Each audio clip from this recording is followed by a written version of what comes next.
Welcome to the segment where I review movies past and present, examining them from a variety of perspectives, including the subjective, psychological, and personal.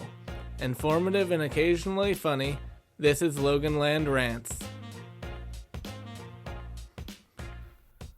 Welcome to LoganLand Rants, and today we're talking about Marriage Story.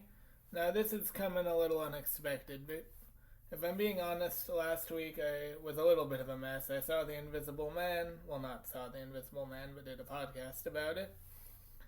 I podcasted about The Invisible Man using a scripted review, as I mentioned in a disclaimer at the beginning of the podcast.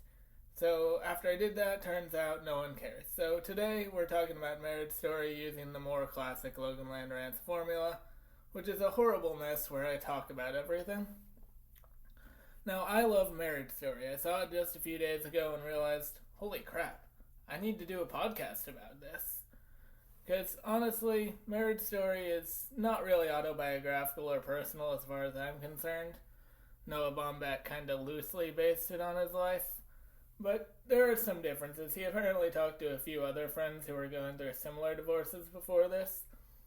It's worth noting Noah Baumbach divorced an actress named Jennifer Jason Leigh when his first son was born. He's apparently happily married, engaged, whatever, to Greta Gerwig now, who I hear is a great director and a pretty good actress as far as I'm concerned. But Noah Baumbach and Greta Gerwig now have a... Okay, how do I phrase this?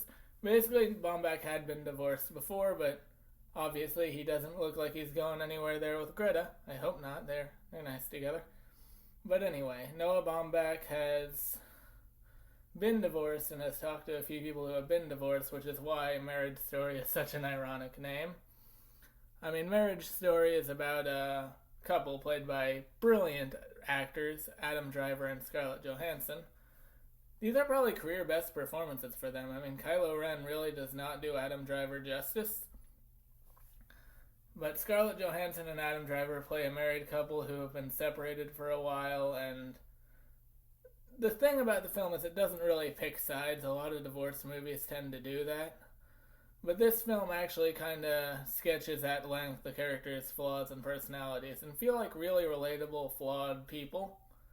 Like, it's really difficult to do that, and I think the movie just nailed it. Like, the acting is great, the writing felt like it was pulled from real life, and Baumbach's direction really sticks. Like, the way he frames the movie is definitely really effective. I mean, I've heard people make the criticism that Scarlett Johansson might be a little more the bad guy in this situation, but I don't actually think that. I think that the film definitely looks at them in different ways, but with similar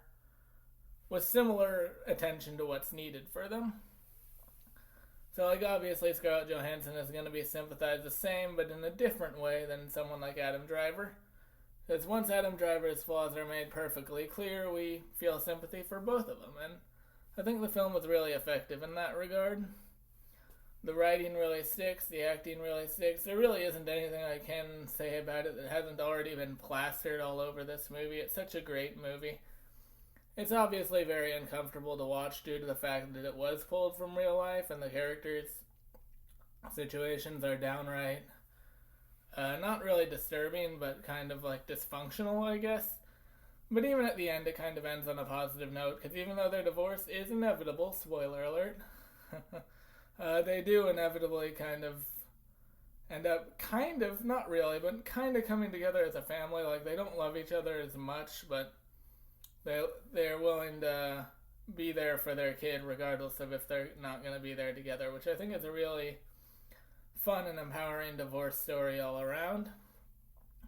But anyway, that's been this week's podcast, recorded on the day you're seeing it, probably. Feel free to like, subscribe, pledge, usual stuff, and I will see you next week with a brand new podcast. Logan out.